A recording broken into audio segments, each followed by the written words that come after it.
Hey Tubies, it's Psychic Bob. Well, it is so rocking to be back here with all of you. Well, as I told you, this week on Sunday, we're not having the witching hour, so that's not going to be happening tonight. But I did want to come to you here today and bring to you a little video. Now, yesterday, we touched in briefly during our spiritualist class about the mystical blue cross. And I thought we'd talk about crosses today because there's a lot of people writing me, asking me, can I wear the cross as a symbol? I always see you wearing pentacles, but I'm a Wiccan too, but I still like the cross, all of this. And the answer is, if you like the cross, work with the cross. But we're going to talk about that and give a little background today. Now, this is one of my books in my collection. It's called The Wicca Spell Book, and this is written by Jarena Dunwich, and she has a section in here called Amulet Power, a whole chapter on amulets. And I tell you, when I was reading through this, I was very excited and surprised to find the cross. So we're going to talk about the cross. By the way, do you like my cross I'm wearing today? I'm wearing a little blue turquoise cross. I don't know if you can see this. Anyways, turquoise cross that I'm wearing today. And, as I said, the blue cross is a sign of spiritualism, which I'm a spiritualist as well as a Wiccan. So we're going to talk about the cross. But I thought we'd start with this little reading here by Jarena Dunwich. And this is her evaluation on the cross amulet. Okay, the cross. The cross is one of the oldest of mystical symbols. And in the Encyclopedia Heraldica, there are over 385 different varieties listed. In Christianity, the cross is an important symbol of Jesus Christ's death and resurrection. However, the symbol of the cross is actually not of Christian origin, as many believe. It was widely used by pagan cultures in pre-Christian times as both a religious symbol and a magical tool, and did not become a symbol of the Christian tradition until about the 5th century. When worn as an amulet, the cross protects the wearer from the dark forces of evil, jinx, and bad luck.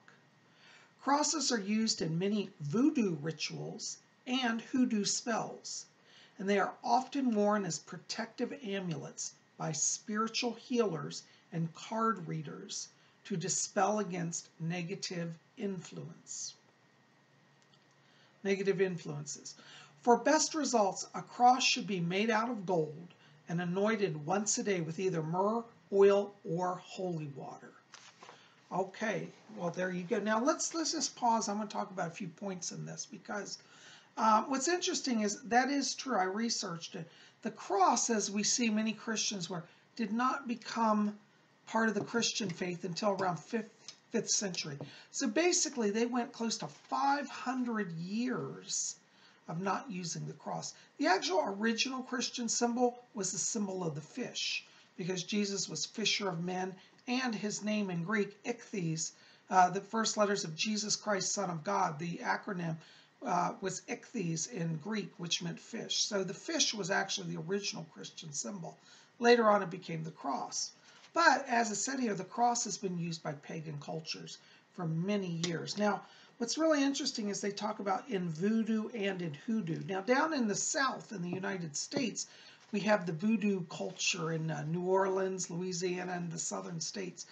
And I've known many, oops, my light, I'm having weird lighting issues today, so bear with me, it's coming in and out. But it's true that many people in the South wear crosses that are part of the voodoo tradition.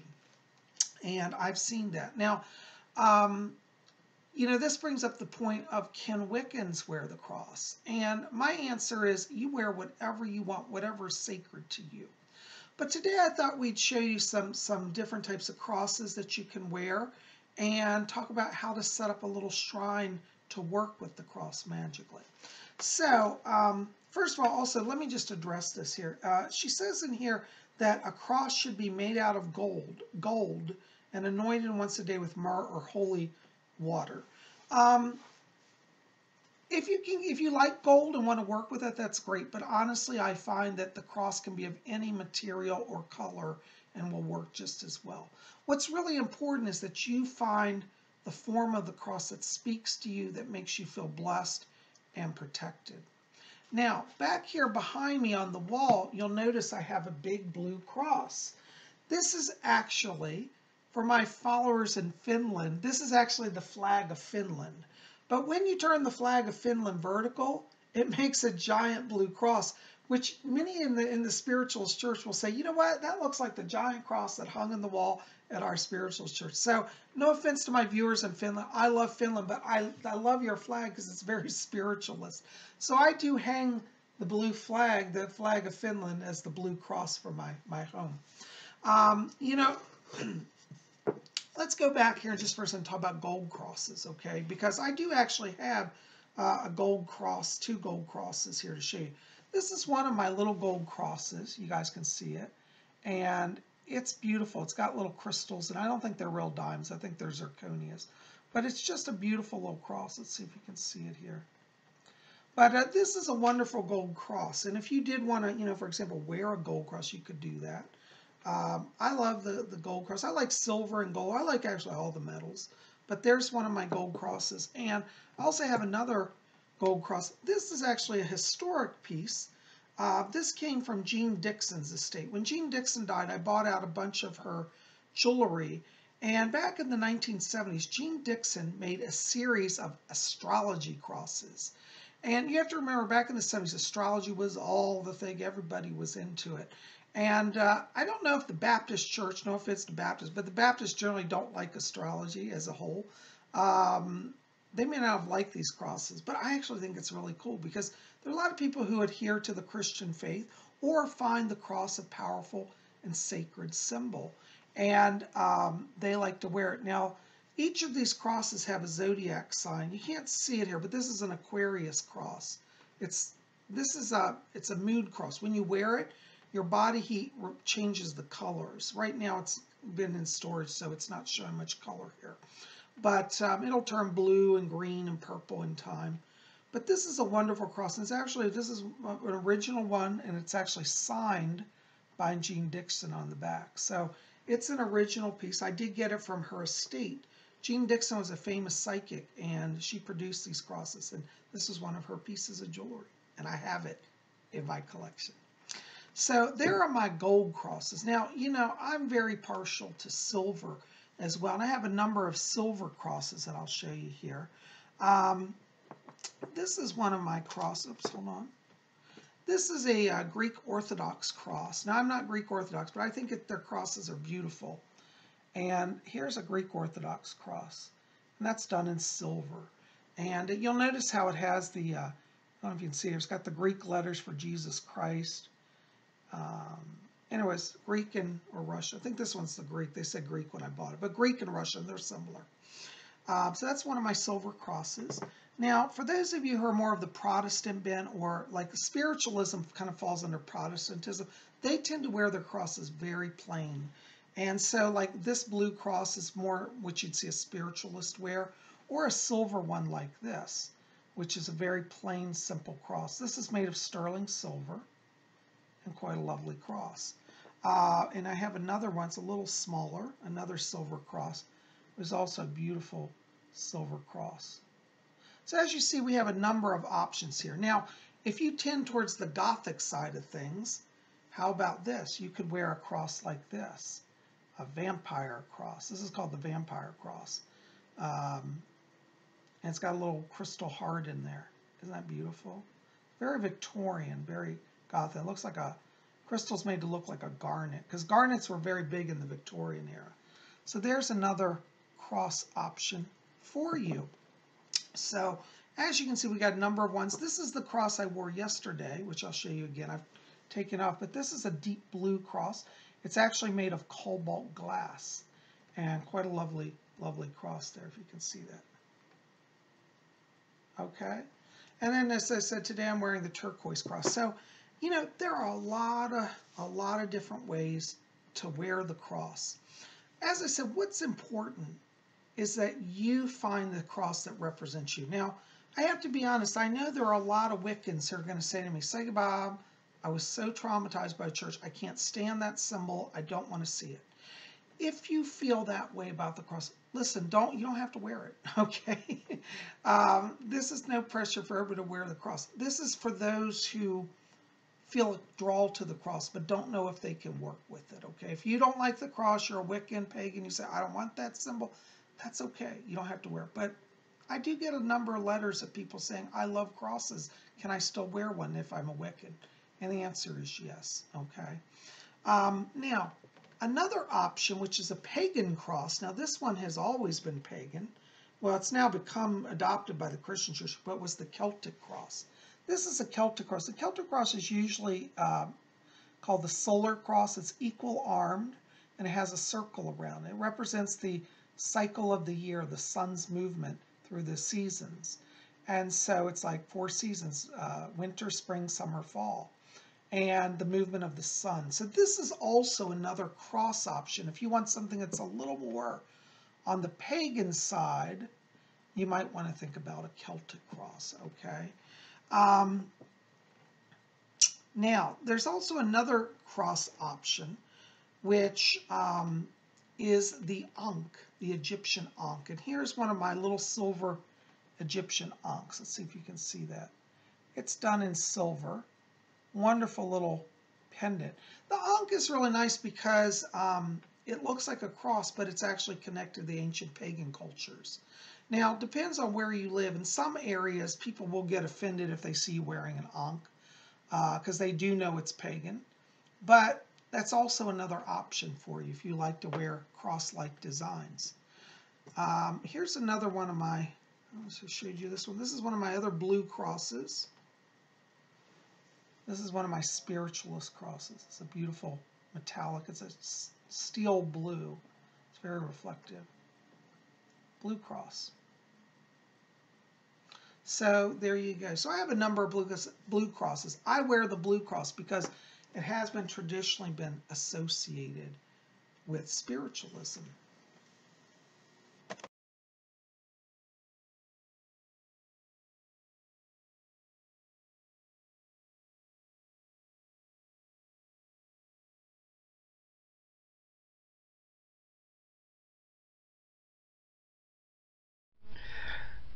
Now, tubies, if you want to work more closely with the cross as a powerful and sacred image, you might want to set up a little altar to the cross. So here is my little cross altar. Now, when you make your cross altar, you can do it any way you want.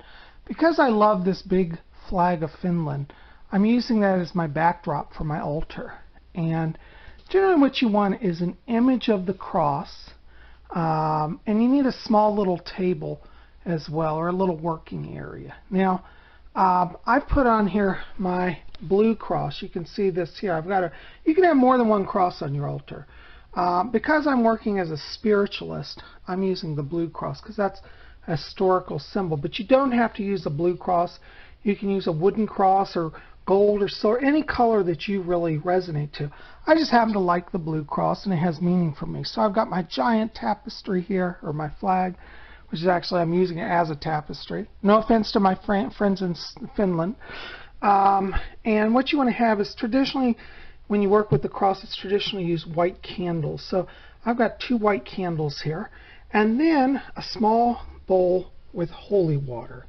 Now, I know I'm going to get the question, Say, Bob, how do I make holy water? Well, I actually have done a whole video on how to make holy water. So if you look in my video queue, search for holy water, and it'll come up. But generally a small little bowl. Try to get the nicest bowl you can because it's sacred. I'm using actually a crystal bowl. This is from Tiffany's. And I thought, well, if I'm going to use my finest for spirit work, might as well bring out the Tiffany's. So I got a Tiffany's bowl here with water. Now, just a quick, simple way for those of you who want to make holy water.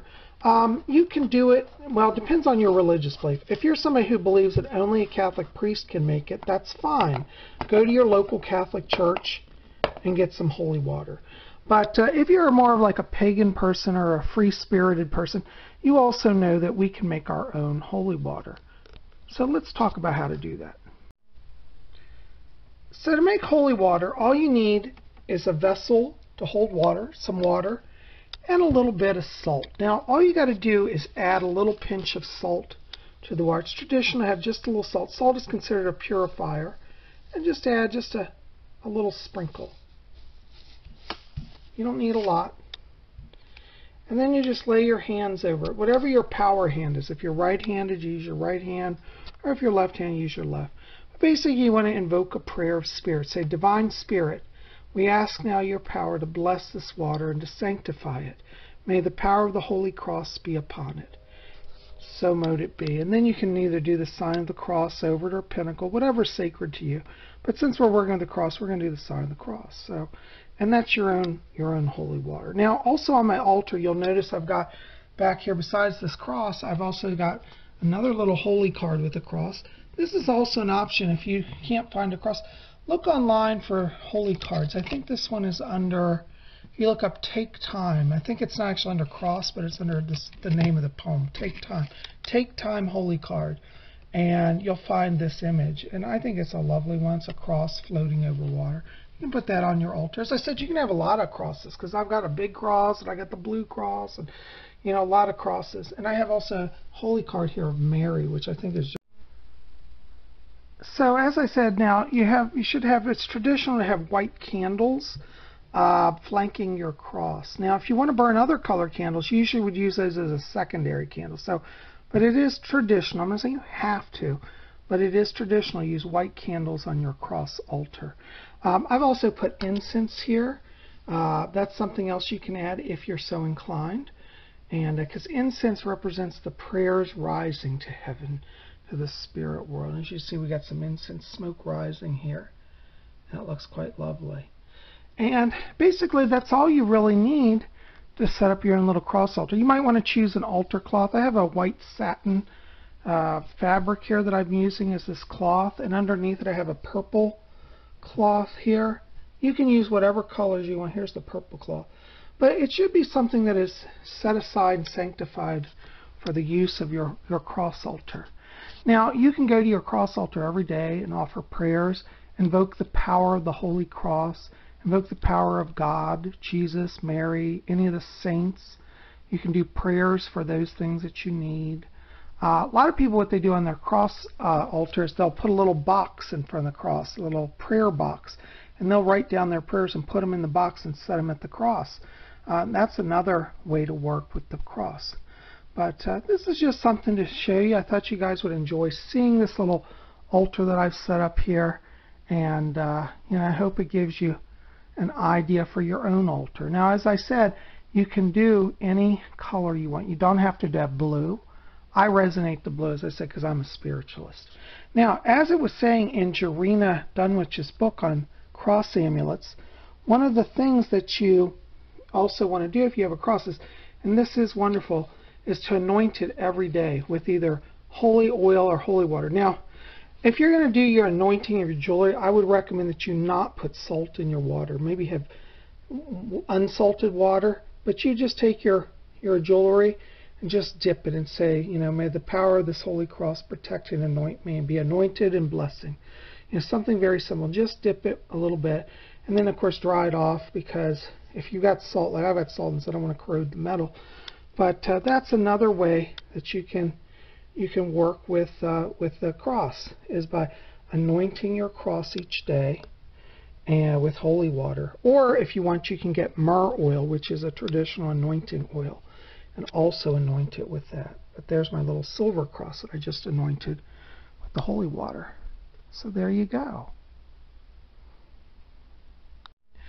Well, guys, I've certainly enjoyed being here with you today to share about working with the mystical cross.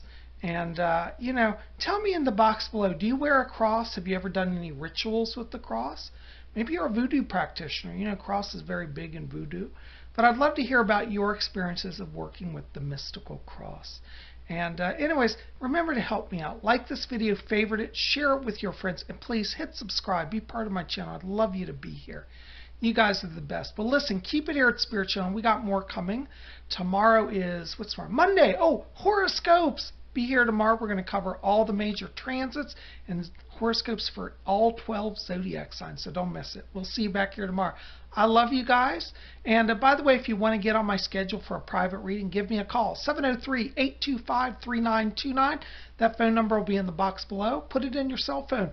And if you want, you can write me as well. Readings@robert-hickman.com is my email. That will also be in the info box below. You guys are best. I love you. See you back here tomorrow for horoscopes. And until then, may you all always blessed be.